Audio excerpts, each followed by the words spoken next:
इससे पहले हम लोग घातांक के बारे में, इसके कुछ विशेष नियम के बारे में सीखे थे, जिसमें से पहला नियम था, फिर से मैं इसको रिपीट करता हूँ, कि जब आधार समान रहे और उसे गुना किया जाए तो इसके घात क्या होते हैं, जुट जाते हैं। यानी आधार समान है, दोनों का आधार, इसका भी आधार ये है, इसका भी आधार है, गुना कर रहे हैं तो इसके घात यानी पावर जुट जाएंगे, यानी पावर x प्लस वाई। इसी प्रकार से हम इसका उदाहरण स्वरूप देखेंगे कि 2 पर पावर 4 गुने 2 पर पावर 6, आधार समान है, गुना कर रहे हैं, पावर क्या हो जाएगा, जुट जाएगा। 2 प्लस 4 बराबर 2 पर पावर 10। अगला नियम है कि जब आधार समान रहे और उसे भाग दिया जाए तो पावर घट जाते हैं। दूसरा नियम, दूसरा क्या है, आधार समान रहे, जैसे x पर पावर m भागा x पर पावर n। इसी चीज को हम कैसे लिख सकते हैं, x पर पावर m बटा x पर पावर n। जब आधार समान है, आधार x इसमें भी, आधार x इसमें भी, भाग दे रहे हैं तो पावर क्या होगा, घट जाएगा, यानी m माइनस n। अब देखेंगे हम इस पे विशेष, जैसे 9 पर पावर 5 भागा 9 पर पावर 2, आधार समान, यहाँ भी आधार 9 है, इधर भी आधार 9 है, भाग दे रहे हैं तो पावर क्या हो जाएगा, घट जाएगा, यानी 5 माइनस 2। यानी इसका मतलब क्या होगा कि 9 पर पावर 5 में से 2 गया 3। अब इसका हम चाहेंगे तो मान भी निकाल सकते हैं। मान निकालेंगे तो क्या होगा, 9 पर पावर 3 कर लो, 9 को 3 बार, 1 बार, 2 बार, 3 बार, और इसको जब गुना करेंगे तो 9 9 81, 1 9 9 9 72, 729 होगा। इसका मान इतना है। अब इसी तरीके से और दूसरा उदाहरण भी दे सकते हैं, p पर पावर n भागे p पर पावर n माइनस 1। अभी हम लोग जाने कि जब आधार समान रहे और उसे भाग दिया जाए तो पावर घट जाता है, तो यहाँ भी वही रूल लगेगा कि आधार समान है, यहाँ भी आधार p, यहाँ भी आधार p, भाग दे रहे हैं, पावर घट जाएगा, तो n माइनस 1 बराबर p पर पावर n, और घटा रहे हैं तो चिन्ह बदल जाएगा, n तो माइनस में आएगा, i माइनस है तो ये हो जाएगा प्लस, ये प्लस माइनस से नहीं, प्लस से कट गया। अब बचा p पर पावर 1, इसको बराबर p भी लिख सकते हैं। इसी प्रकार से हम देखेंगे कि x पर पावर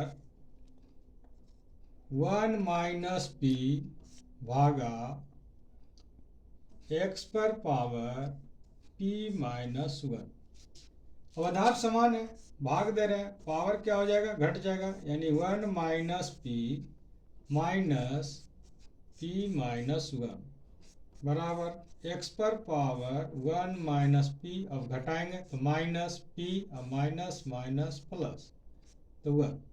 ये अब क्या हो गया हमारा, x पर पावर 1 और 1 2 जुट जाएगा तो 2 हो जाएगा, माइनस माइनस माइनस प्लस, लेकिन चिन्ह माइनस, माइनस 2 थी। इसको हम लोग ऐसे लिख सकते हैं, या और भी लिख सकते हैं, x पर पावर 2 कॉमन 1 माइनस p, इतना लिख सकते हैं। यानी इस प्रकार हम लोग सीखा कि जब आधार समान रहे और उसे भाग दिया जाए तो पावर घट जाते हैं। तीसरा नियम है इसका, चाहे राशि कुछ भी क्यों न हो, चाहे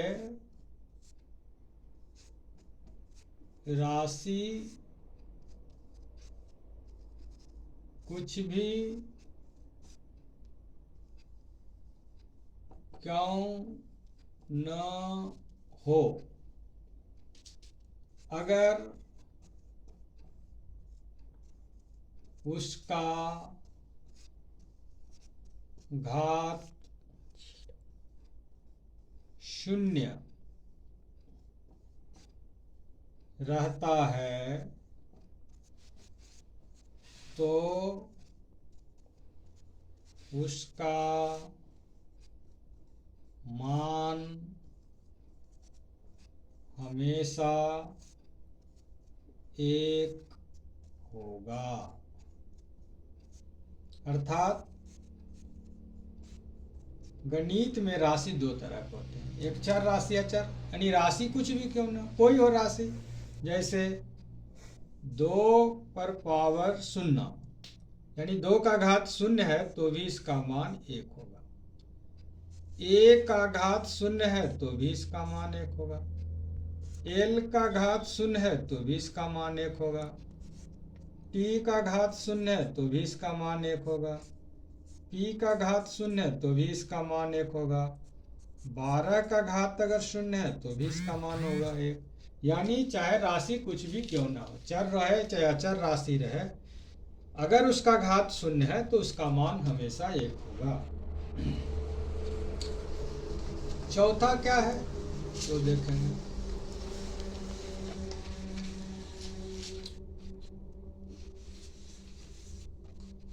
अगर किसी राशि के ऊपर कुछ घात हो, उसके ऊपर भी घात हो, उसके बाद भी कोई घात हो, तो सभी घात आपस में गुना हो जाता है, यानी m गुने n गुने p। अब इस पे उदाहरण देखेंगे, जैसे 2 पर पावर 3 का पावर 6 का पावर 2, तो इसका मतलब क्या होगा कि 2 पर पावर 3 गुने 6 गुने 2 बराबर 2 पर पावर 6 18 दूना 36। ये इसका आंसर।